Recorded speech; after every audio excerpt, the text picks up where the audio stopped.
Founder and CEO of Tea and Toast. They help connect seniors and families with the right retirement option for them. She's also worked in this sector for 15 years here in the Ottawa region. Amy, good to talk to you again. Thanks for your time. Good morning. How are you? Good. Well, to be honest, I was frustrated because we've learned, I don't have to tell you, you told me this last time we spoke. This is an old problem. It's just been super exposed because of the pandemic. And we have had other inquiries about where the system has failed seniors in particular, and nothing really has changed. In fact, we've seen standards lowered since the past. SARS, Wettlaufer, go through the list.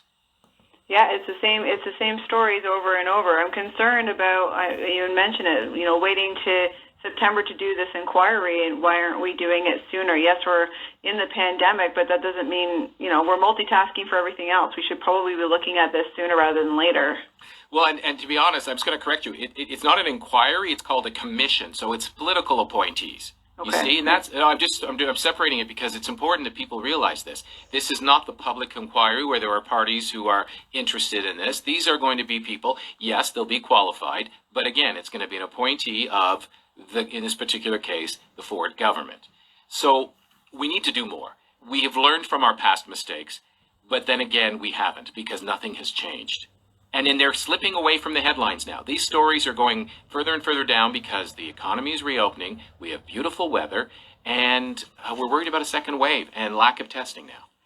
Yeah, people's focus has changed, and although the families that are being affected, their focus has not changed. You're right. It's starting to be less and less talked about, and different things like the money for seniors are coming out and different positive things like that, but still you need to keep that focus and keep it at the top of the plate. Knowing what you know from the inside, what's it going to take? It's hard to know. I've had families in the community fighting the fight too for long-term care for a long time, and there's lots of stuff all over the internet about getting back into long-term care after they've taken their families out.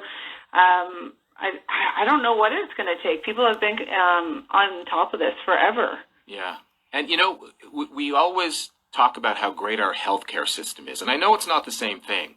But I look at it and say it should be the same thing in terms of how we can hold it as a badge of honor.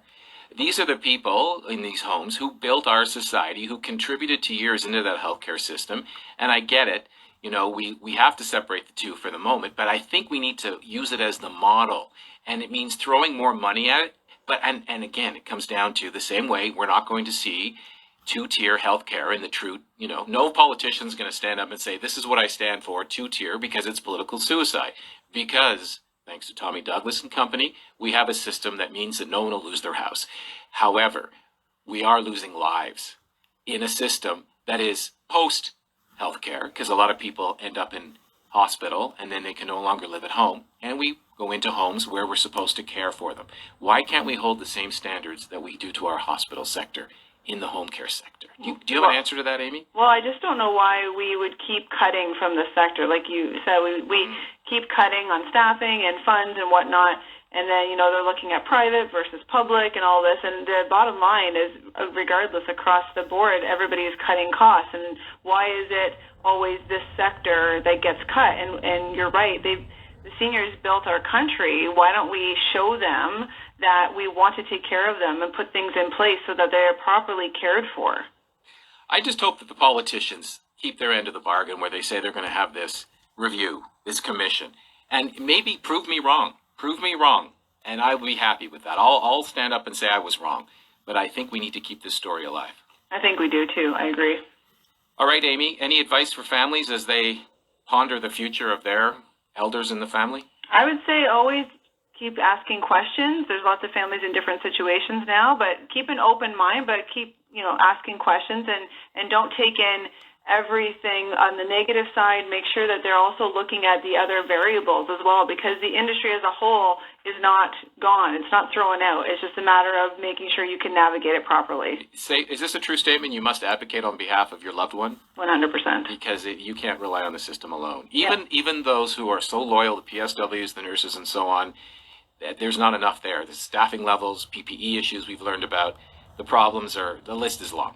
Yeah, absolutely. Thanks, Amy. Appreciate your feedback. Thanks very much. Amy Friesen, founder and CEO of Tea and Toast, which helps connect seniors with families and the right retirement option for them. Families go to her for advice on how to navigate the still system that is very complicated and broken in many ways.